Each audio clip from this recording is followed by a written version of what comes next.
yang dikaitkan dengan kegiatan daripada pandemi corona ini ya. Jadi pada yang pertama ya, itu ada apakah arahan pemerintah terkait kebijakan PSBB. Ya, intinya bahwa yang pertama adalah kepolisian mendukung penuh ya kebijakan daripada pemerintah berkaitan dengan apapun yang ditentukan oleh pemerintah ya. Ya tentunya dengan kebijakan pemerintah tersebut kita implementasikan ke tingkat bawah maupun ke lapangan ya, ke lapangan. Jadi di dalam menindaklanjuti tersebut arahan Presiden dengan adanya larangan mudik ya itu, dan kemudian juga ada beberapa yang larangan-larangan berkaitan dengan PSBB ya. Tentunya dari pihak kepolisian tetap dibantu dengan TNI, tetap melakukan yang pertama adalah preventif ya. Tetap melakukan preventif, tetap kita memberikan himbauan, kita memberikan edukasi kepada masyarakat, dan tentunya kita memberikan tauladan kepada masyarakat ya. Jadi berkaitan dengan apa yang kita lakukan ya.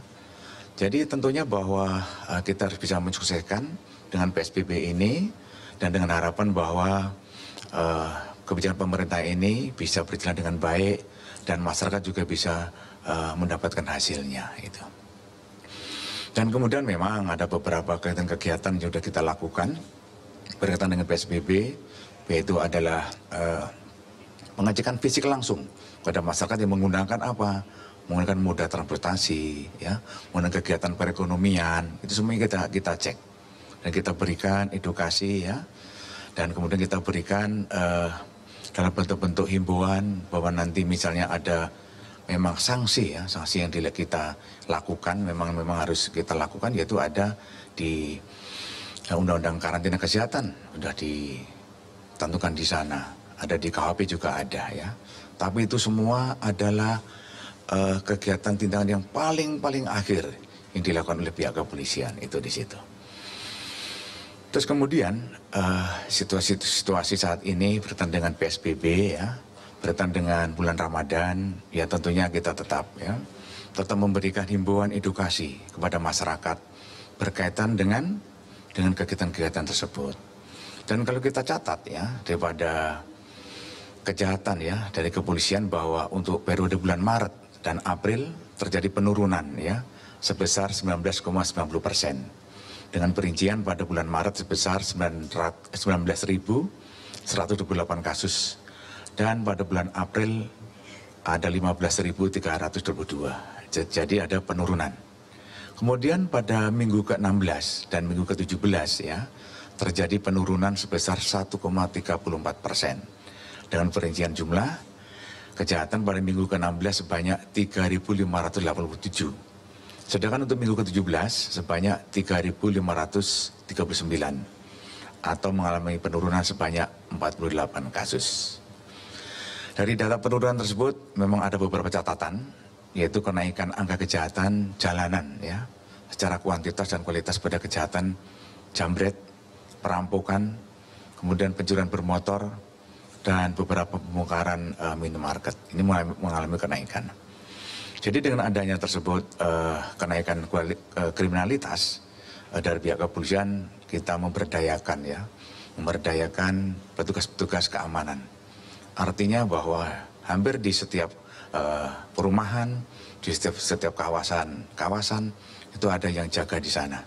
Dan kita memanfaatkan daripada orang-orang tersebut yang jaga di sana untuk membantu ya. Untuk dalam hal apa? Pengamanan dan memberikan rasa aman kepada warganya di sana. Kita tetap komunikasi dan kemudian juga untuk melaksanakan patroli bersama dengan TNI ya. Jadi dengan harapan bahwa dengan kehadiran TNI dan polisi di lapangan ini akan kesempatan pada pelaku kejahatan ini akan mengurungkan niatnya ya, mengurungkan niatnya. Ini yang sering kita lakukan setiap hari, baik itu di wilayah kota besar maupun di daerah wilayah kota kecil. Kemudian kepolisian dalam kegiatan PSBB ini telah menggelar operasi ketupat. Yang seyogianya biasanya operasi ketupat itu adalah H-7 dan kemudian H+7 berakhirnya. Tetapi karena ada kebijakan dari pemerintah yang kita dukung, bahwa dimajukan, ya, maka operasi ketupat kita majukan sejak tanggal 24 April yang lalu. Dan nanti akan berakhir H+7 setelah Lebaran. Itu. Jadi dari kegiatan tersebut, dan Polri sudah melakukan beberapa kegiatan, baik itu membentuk pos pengamanan, dan juga ada beberapa penyekatan, ya, yang kita lakukan, khususnya di Pulau Jawa. Ada 58 titik penyekatan, ya, mulai dari Banten sampai ke Surabaya. Ada penyekatan yang kita lakukan di sana. Kemudian berdasarkan catatan, sampai dengan hari ke-9, tanggal 2 Mei, ya, bahwa sudah terdapat 23.405 kendaraan yang diminta kembali karena terindikasi akan melaksanakan mudik. Dan kendaraan tersebut meliputi pribadi, ada kendaraan umum dan kendaraan roda 2. Tetapi petugas di lapangan ada juga menemukan modus yang baru, yaitu pemudik ini, namanya pemudik yang mau melakukan pelanggaran itu kan gimana caranya, gimana upayanya bisa mengibuli atau memanipulasi sehingga petugas kepolisian dan petugas yang lain tidak melihat. Jadi ada beberapa kecenderungan, ya, yaitu ada juga yang akhirnya lolos, ya, ke daerah mereka, yaitu melalui jalan arteri, yaitu melalui jalan tikus, ya.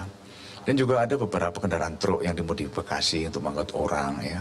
Dan juga ada yang beberapa yang tidak dinyana, ya, tidak dinyana itu tidak disangka, ya.